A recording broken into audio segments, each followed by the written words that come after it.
Hello, so today I am going to start a new topic of class 12th CBSE board, that is probability.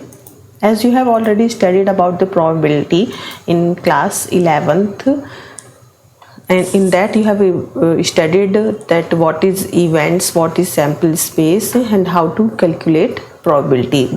But here the topic is conditional probability, means in which some conditions are there, that is called conditional probability. So let's see how it is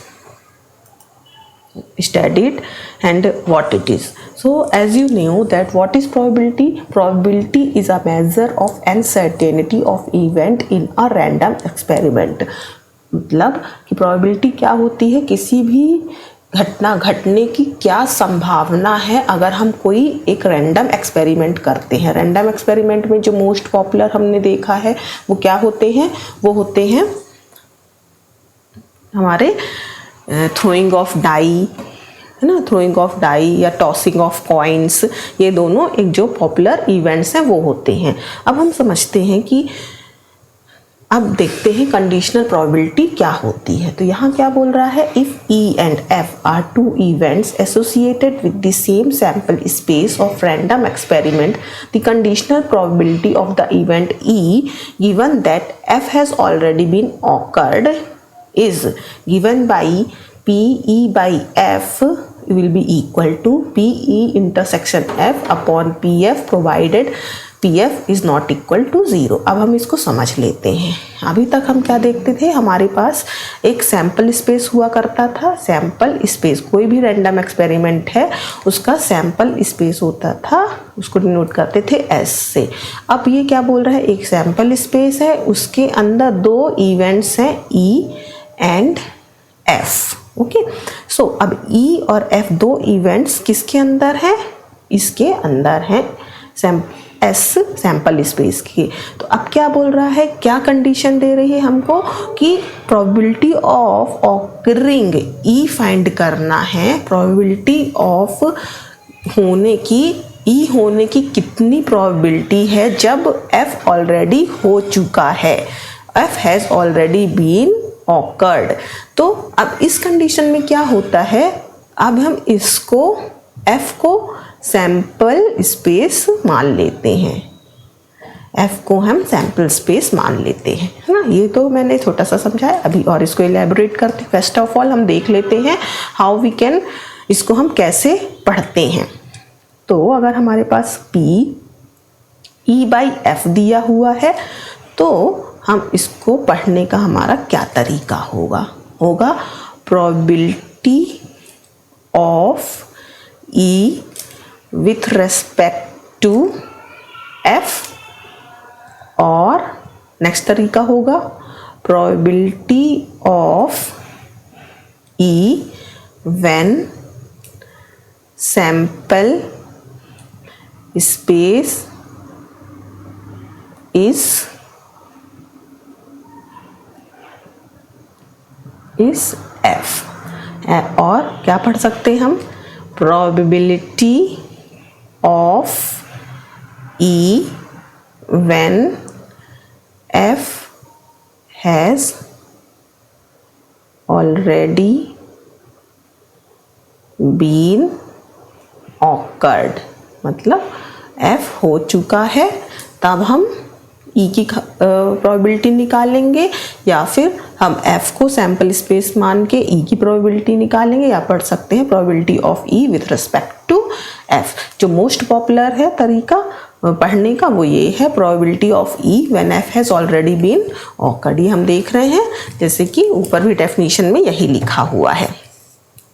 okay, अब और इसको अगर ये दिया हो probability of F by E find करना है, तो यहाँ पे क्या हो जाएगा, ये सारे चीज तीनों definition, probability of F with respect to E, यहाँ पे हो जाएगा probability of F when sample space is E, and third तरीका हो जाएगा probability of F when E has already been occurred.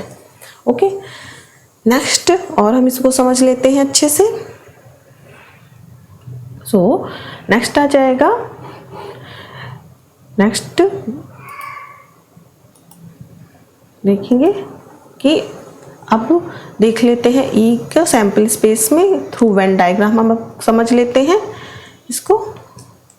जैसे कि ये हमारा क्या होता था, एक सैंपल स्पेस पूरा, इसको हम मान लेते थे ये पूरा सैंपल स्पेस किससे डिनोट करते थे, एस से। अब इसके अंदर एक इवेंट है ई, ये है ई, एंड दूसरा है एफ। तो हमको ई निकालना होता है जब एफ ऑलरेडी हो चुका है। तो ये क्या हो जाता है, ये हो जाता है अपना ई इंटरसेक्शन एफ, जो कि ई और एफ में दोनों में कॉमन होगा। तो हमारा फॉर्मूला क्या आ जाता है, P E by F will be equal to P probability of E intersection F upon P F, when condition क्या होगी, P F should be not be equal to 0, क्योंकि अगर ये 0 तो वैसे भी नहीं होना चाहिए। अगर ये 0 होगा तो ये पूरे को क्या कर देगा, anything about upon 0 is infinity, so that will be undefined. So अगर दूसरा इसी का फॉर्मूला अगर हम f बाई ई कर लिखना चाहेंगे तो वो क्या हो जाएगा, probability of f intersection e upon P E, given that P E is not equal to 0। So ये होता है, और p इंटरसेक्शन क्या होता है, f, ये जो इन दोनों में कॉमन हो। अब हम इसको एक क्वेश्चन के थ्रू समझ लेते हैं।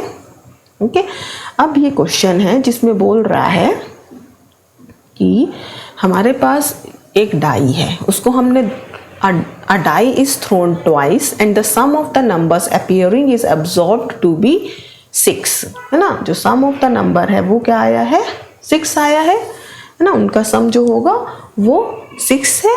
एंड व्हाट बोल रहा है, what is the conditional probability that the number 4 has appeared at least once. तो अब ये कंडीशनल दी हुई है कि कंडीशनल प्रोबेबिलिटी क्या है हमारी, कि उसकी कंडीशनल प्रोबेबिलिटी क्या होगी जबकि 4 हैज अपीयर्ड एट लीस्ट 1। तो अब हम इसमें इवेंट्स टोटल हमारे यहाँ पे सैंपल स्पेस क्या होगा, टोटल हमारा जो सैंपल स्पेस होगा वो होगा 6 इंटू 6 इक्वल टू 36, क्योंकि 2 times die is thrown. Okay, so now अब हम इवेंट कैलकुलेट करते हैं। तो इवेंट्स क्या होंगे, इवेंट्स है हमारे कि sum of the number appearing should is 6, है ना। तो 6 होना चाहिए। तो 6 कब कब हो सकता है हमारा, लिख लेते हैं यहाँ पे 4 1, ओके, 4 2, 4 3, 4 4, 4 5, 4 6, ये हो गए। ओके, एंड देन नेक्स्ट हो सकता है दूसरी डाई के लिए 1 4 1 4, 2 4, 3 4, 4 4 हो चुका है तो दोबारा से नहीं लिखेंगे, 5 4 एंड 5 6, ये हो गए हमारे इवेंट्स। अब f क्या है, f है हमारा जब एटलीस्ट 4 हैज अपीयर एटलीस्ट 1। तो ये तो 4 हो गया, ये इवेंट होगा कि 4 हैज अपीयर्ड एटलीस्ट 1। एंड अब क्या देखना है, f क्या है हमारा कि जो वो है सम है that should be equal to 6, है ना। तो अब हम उसको लिख सकते हैं 1 5, 2 4, 3 3, 3 3, 4 2 एंड 5 1। ये हो गया हमारा सम सम जिसमें कि हमारा जो एडिशन है वो 6 हो और ये इवेंट क्या बोला है, इवेंट ये होना चाहिए what is the conditional probability that number 4 has appeared, तो 4 आना चाहिए। जब 4 आएगा वो कंडीशन हमको यहाँ पे लिखना है। तो कितने सैम्पल स्पेस हो गए इसमें 1 2 3 4 5 6 7 8 9 10 11। सो सैम्पल स्पेस टोटल यहाँ पे 11 हो गए।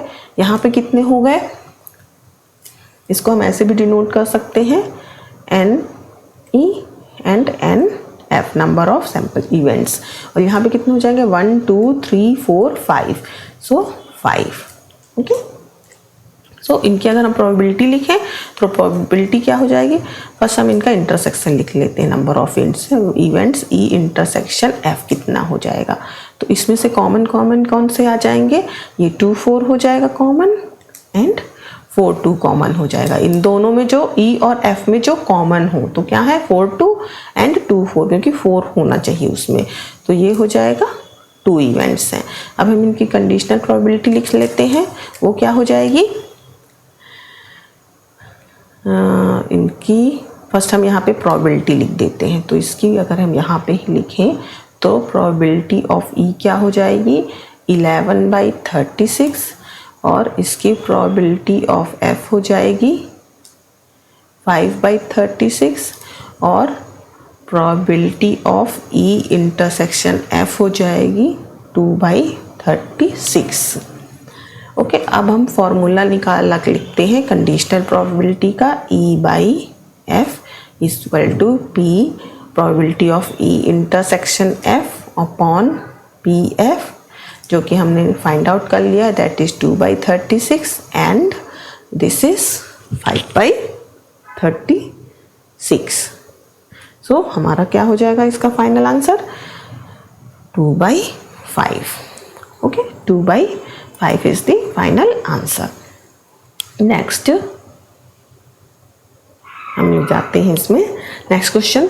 ये तो डायरेक्ट फॉर्मूला बेस्ड क्वेश्चन है, इसमें PE/F और PF/E निकालने हैं, तो हम यहाँ पे ऐसे सेपरेटली लेते हैं। फर्स्ट हम फाइंड आउट कर लेते हैं PE/F। इसका फॉर्मूला हमने ऊपर देख चुका है, E intersection F upon PF। अब यहाँ पे डायरेक्टली पुटअप कर देंगे, P इंटरसेक्शन F क्या दिया हुआ है 0.2 और PF क्या है हमारे पास 0.3। So answer will be 2/3। This is very simple, only formula based. अब ये इसका मैंने फॉर्मूला बताया है आपको, F/E क्या हो जाएगा PF intersection E that is equivalent to E/F, क्योंकि वो तो दोनों सेम ही होंगे, और P/E। यहाँ पे हम इंटरसेक्शन लिखेंगे तो 0.2 आएगा और PE लिखेंगे तो हमारा क्या है 0.6, that is 2/6 and answer will be 1/3। Okay, next अब हमारे पास आता है properties of conditional probability. Properties of conditional probability, पहली प्रॉपर्टी क्या है, क्या बोल रही है, अगर probability of S when F has already been occurred is equal to probability of F when F has already been occurred is equal to 1। अब हम इसको प्रूव कर लेते हैं, ये कंडीशन कब ऑकर होती है हम इसमें बना के देख लेते हैं। एक हमारे पास सैम्पल स्पेस है S, उसमें हमारे पास एक इवेंट है F। अब अगर हमको कोई बोलता है कि S इंटरसेक्शन F क्या होगा, तो वो क्या होगा F ही होगा, है ना। तो इस चीज़ को ध्यान में रखते हुए ही हमको ये, क्योंकि ये S जो है इसके F के अंदर है, तो S इंटरसेक्शन F भी क्या होगा SF होगा। तो इसी प्रॉपर्टी, इसी चीज़ को ध्यान में रख के हमको ये सॉल्व करना है। Okay, so first let's start. First we will apply formula in this. तो इसका फॉर्मूला क्या हो जाएगा PS/F is equals to PS intersection F upon PF। As I have already told that this is equal to intersection PF ही होगा, क्योंकि वो एक अकेला उसके अंदर इवेंट है। तो ये हो जाएगा P/F and this is P/F that will be equal to 1। ये यहाँ से आ गया कि हमारे ये प्रॉपर्टी फुलफिल हो गई। नेक्स्ट प्रॉपर्टी देखते हैं। Okay, next property number 2. Okay, property number 2 क्या बोल रही है? If A and B are any two events of sample space S and F is an event of S such that PF is not equal to 0. मतलब A और B भी S के event है और F भी S का event है, जबकि जो प्रोबेबिलिटी ऑफ F है that is not equal to 0. तो वो तो हमको पता ही होता है ना. अब हम इसको ओपन करके सॉल्व करके देख लेते हैं. इसको ये प्रूफ करना है. जैसे इसको हम लिख सकते हैं, फर्स्ट इधर से शुरू करते हैं. P A intersection B upon F can be written as, इसको हम कैसे लिख सकते हैं?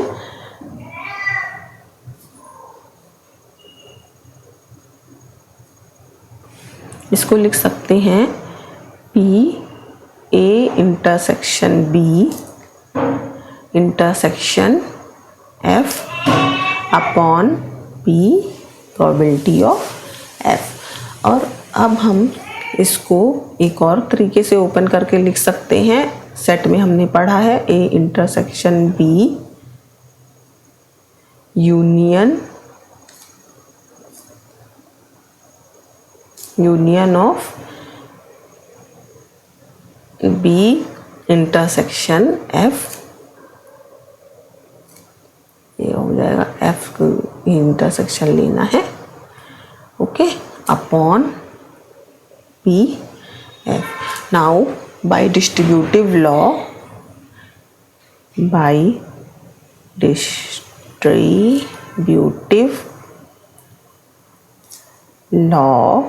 of union of set over intersection, we can expand this one as, इसको हम एक्सपेंड करके लिख लेंगे कि कैसे एक्सपेंड करके लिखना है. तो इसको हम लिख सकते हैं P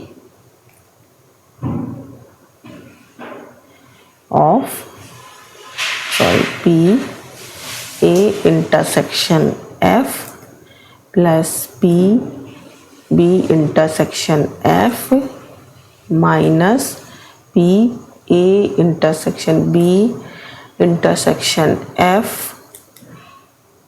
अपॉन में हो जाएगा पूरा P F. अब इसको अगर हम ओपन करके लिखेंगे तो ये हो जाएगा probability of A intersection F upon P F. Similarly इसको लिख सकते हैं P of B intersection F, B of A intersection F by P F minus P A intersection B intersection F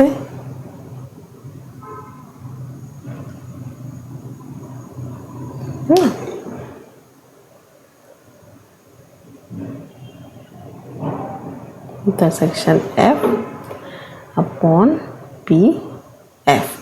अब इसको अगर हम सॉल्व करेंगे, मीन्स इसको अगर सेपरेटली लिखेंगे तो ये हो जाएगा हमारा फॉर्मूला क्या, A by F plus P B by F minus P A intersection B by F. ये हो गया हमारा फॉर्मूला जो कि ऊपर आया. अब इसमें एक कंडीशन और होती है, अगर if A and B are disjoint. Disjoint का मतलब क्या होता है, उसमें कोई भी चीज़ कॉमन नहीं है. अगर कोई भी चीज़ कॉमन नहीं है तो A इंटरसेक्शन B, जो A इंटरसेक्शन B होगा वो क्या हो जाएगा, 0. तो ये वाली टर्म पूरी 0 हो जाएगी. तो जो फाइनल हमारे पास बचेगा, अगर A और B डिसजॉइंट हैं तो तब इसका फॉर्मूला, इस चीज़ का फॉर्मूला क्या आ जाएगा, A by F plus B by F. Okay, तो ये जब कंडीशन आती है जब A and B are disjoint events, then this will be the answer, otherwise this one. Okay, so first is this and second one is this of the same formula. Next property है P E dash by F is equals to 1 minus P E by F. Okay, अब इसमें हम देख लेते हैं similarly ऐसे ही एक sample space हमने ले लिया, ये हमारा सैम्पल स्पेस है अगर ये, और ये हमारा एक इवेंट है, तो ई डैश क्या हो जाएगा, अगर हमारा ये ई डैश है तो ई डैश क्या हो जाएगा, अगर हम इस पूरे सैम्पल स्पेस को मान लें 1 तो हमारा ई डैश क्या निकालना है, अगर हम कॉमन सेंस यूज़ करें तो पूरे सैम्पल स्पेस में से 1 में से अगर हम माइनस कर दें ई को तो हमारा ई डैश आ जाएगा। सेम चीज़ को हम आप प्रोबेबिलिटी में देख लेते हैं। ओके, सो यही बोल रहा है कि जो सैम्पल स्पेस क्या है is equal to E union of E dash, मतलब ई डैश और ई को प्लस कर दें तो सैम्पल स्पेस बनेगा, उसको हम यूनियन में लिख लिए हैं। तो अब हमको क्या पता है, property of S by F is equal to 0 by first property by property 1। Okay, अब इसको हम सॉल्व करें अगर इसको, तो एस को हम लिख सकते हैं E union E dash by F is equals to 1। इसको एक्सपेंड करेंगे, अलग अलग लिखेंगे तो ये क्या आ जाएगा, P E by F plus P E dash by F equals to 1। अब इसको सॉल्व करेंगे तो P, अगर हम इसको सॉल्व करें तो P E dash by F equals to क्या हो जाएगा, 1 minus P E by F. So ये हमारा इवेंट आ गया। सो इसमें क्या होता है, इसमें इंटरसेक्शन नहीं आता है क्योंकि E and E dash are disjoint events. Okay, next अब हम कुछ क्वेश्चन सॉल्व कर लेते हैं। सो फर्स्ट क्वेश्चन है, assume that each child is equally likely to be boy और girl। क्या बोल रहे हैं कि बॉय और गर्ल होने की सेम संभावना प्रोबेबिलिटी है।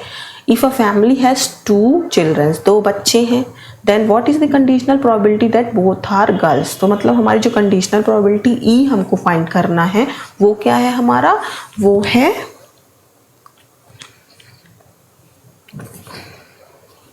Conditional probability is girl, means हमारी कंडीशनल प्रोबेबिलिटी है वो है कि दोनों लड़कियां होनी चाहिए। सो अब एफ क्या है, फर्स्ट कंडीशन एफ क्या बोल रहा है, द यंगेस्ट इज गर्ल हो, और सेकंड में पूछना चाहता है एटलीस्ट 1 गर्ल हो। सबसे पहले हम सैम्पल स्पेस लिख लेते हैं यहाँ पे। सो सैम्पल स्पेस मतलब क्या क्या कंडीशंस हो सकती हैं टोटल, तो कंडीशन हो सकती है girl boy, okay, boy girl, girl girl and boy boy, ये 4 कंडीशंस का 4 इवेंट्स हो सकते हैं।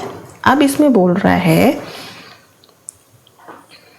कि कंडीशनल प्रोबेबिलिटी हमारी है ई, क्या है हमारी कंडीशनल प्रोबेबिलिटी की इवेंट कि दोनों लड़कियां होनी चाहिए, both are girl, okay, both are girl. अब एन एफ क्या है फर्स्ट के लिए, एन एफ है फर्स्ट के लिए द यंगेस्ट इज गर्ल, तो पहले यंगेस्ट गर्ल होनी चाहिए।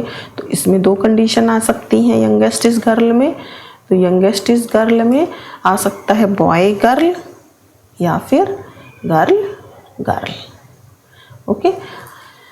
तो इसकी प्रोबेबिलिटी क्या हो जाएगी, यहाँ पे सेपरेट कर लेते हैं ताकि सेकेंड क्वेश्चन सॉल्व करने के लिए स्पेस हो, ओके।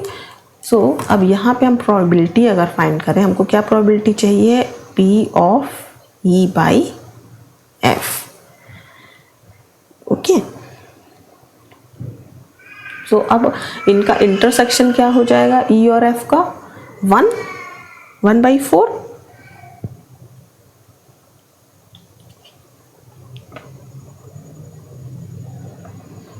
ओके, और इवेंट क्या हो जाएगा 2/4। So P E intersection F upon P F. तो ई इंटरसेक्शन इन दोनों में कॉमन क्या है, इंटरसेक्शन 1, सो प्रोबेबिलिटी उसकी हो जाएगी 1/4। सिमिलरली पी एफ क्या है, ये 2/4, 4 will get cancel out, then answer will be 1/2। तो एटलीस्ट यंगेस्ट इज गर्ल की प्रोबेबिलिटी क्या हो जाएगी 1/2। ओके, नेक्स्ट को बोल रहा है एटलीस्ट 1 इज गर्ल, एटलीस्ट उन दोनों में से एक गर्ल होनी चाहिए। लेकिन मेन इवेंट क्या था हमारा कि गर्ल ही होनी चाहिए, दोनों गर्ल होनी चाहिए। लेकिन अब इसमें बोल रहा है at least 1 should be girl. Okay, at least 1 is girl. तो अब हमारे पास एन इवेंट तो है ही, क्योंकि हमारे पास तो वो तो सेम ही है गर्ल गर्ल। अब इसका NF2 फाइंड कर रहे हैं, अगर NF2 तो वो क्या हो जाएंगे, at least 1 is girl. At least 1 is girl में 3 इवेंट हो जाएंगे, girl boy, boy girl and girl girl. इसमें एटलीस्ट 1 इज गर्ल, तो इसकी प्रोबेबिलिटी F2 की क्या हो जाएगी 3/4।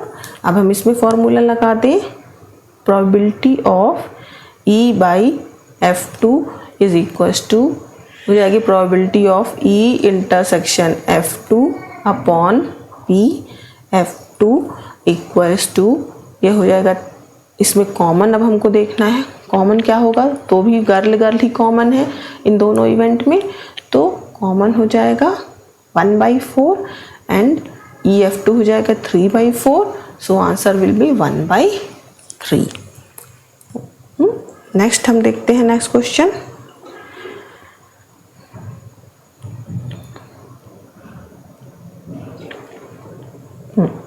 नेक्स्ट क्वेश्चन क्या बोल रहा है, an instructor has question bank consisting of 300 easy true false question, 200 difficult true false question, 500 easy multiple choice question and 400 difficult multiple choice question.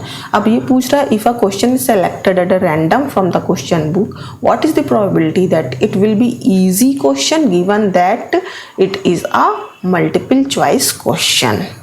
तो अब हम यहाँ मान लेते हैं ए हमारा है सॉल्यूशन, ए है इजी एंड बी है मल्टीपल। ओके, सो अब अगर हम एन ए देखें तो एन ए क्या है, इजी में 300 इजी ट्रू फॉल्स क्वेश्चन हो जाएंगे और इजी में ये 500 true false question multiple choice question हो जाएंगे। सो ये टोटल होता है 800। नेक्स्ट अगर हम इजी मल्टीपल चॉइस देखते हैं तो मल्टीपल में क्या आ जाएगा हमारे पास 400 डिफ़िकल्ट है ना, 400 डिफ़िकल्ट मल्टीपल चॉइस और 500 इजी मल्टीपल चॉइस। ओके, तो ये हो जाएगा 900। अब इसका अगर हम एन ए इंटरसेक्शन बी देखें तो इन दोनों में कॉमन क्या है 500, और हमको फाइंड आउट करना है एन इजी क्वेश्चन होने चाहिए, what is the probability that it is easy question given that multiple choice, मतलब मल्टीपल चॉइस ऑकर्ड हो चुका है, दैट विल बी बी।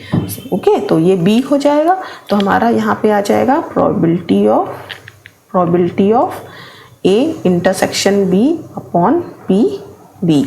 तो ए इंटरसेक्शन बी में कॉमन क्या है 500 और बी क्या है 900, so total will be 5/9।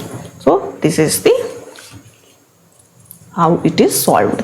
Next अब देखते हैं दूसरा क्वेश्चन है given that 2 numbers appearing on throwing a dice are different, है ना, 2 नंबर डाई पे थ्रो किए तो दोनों नंबर्स डिफरेंट होने चाहिए।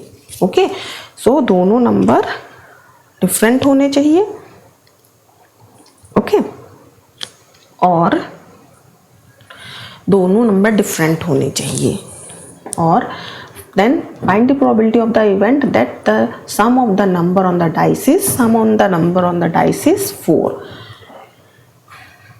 Okay, sum on the number is 4। तो सबसे पहले हम इसमें सॉल्यूशन लिखते हैं। सो टोटल नंबर ऑफ, अगर हम सैम्पल स्पेस की बात करें तो 2 dies are throwing, so 6 × 6 will be 36।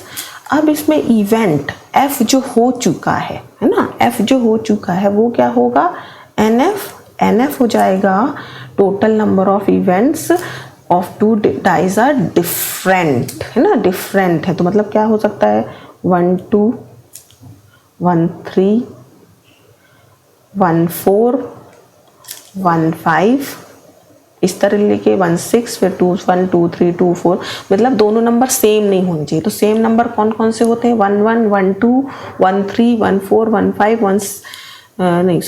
1 1 2 2 3 3 4 4 5 5 6 6, मतलब 6 इवेंट्स इसमें से हम 6 इवेंट्स घटा दें तो ये हमारा एनएफ हो जाएगा। तो हमारा एनएफ क्या होगा, टोटल 30।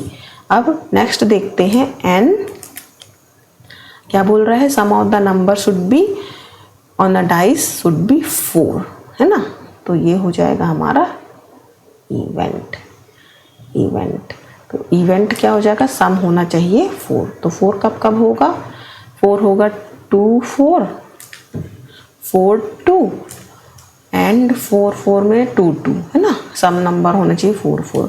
लेकिन अगर हम एन ई इंटरसेक्शन एफ की बात करें तो कॉमन में क्या होगा, 2 2 तो इसमें है नहीं एन एफ में, तो कॉमन क्या हो जाएगा, 2 4 और 4 2। ओके, सो अब इसकी प्रोबेबिलिटी क्या हो जाएगी, टोटल अगर प्रोबेबिलिटी निकालें पी ई इंटरसेक्शन एफ की प्रोबेबिलिटी क्या हो जाएगी, 2/36। इसकी प्रोबेबिलिटी हो जाएगी, इसकी तो मान लो चाहिए नहीं है, दिस वन शुड बी, इसकी प्रोबेबिलिटी हो जाएगी पी एफ की 30/36। अब now we will apply formula, P E by F is equal to P E intersection F upon P F. तो ये हो जाएगा 2/36 upon 30/36 equals to 2/30 equal to 1/15 will be the answer of this. So hope you have understood. Now it comes to the next question. Next question क्या बोल रहा है, P ए दिया हुआ है, ये पी बी ये है, तो P A by B find करना है। अब हमको सबसे पहले फॉर्मूला याद कर लेते हैं। व्हाट इज़ द फॉर्मूला, हमारा फॉर्मूला होता है पी ए बाई बी का। उसको पूरा अच्छे से याद करना, कैसे बताया गया था। तो ये होता है P A intersection B upon P B when condition क्या होती है, P B is not equal to 0। Okay, P B is not equal to 0, सबसे पहले ये कंडीशन होनी चाहिए, है ना। अगर ये 0 है तो anything upon 0 is infinity, that is not defined.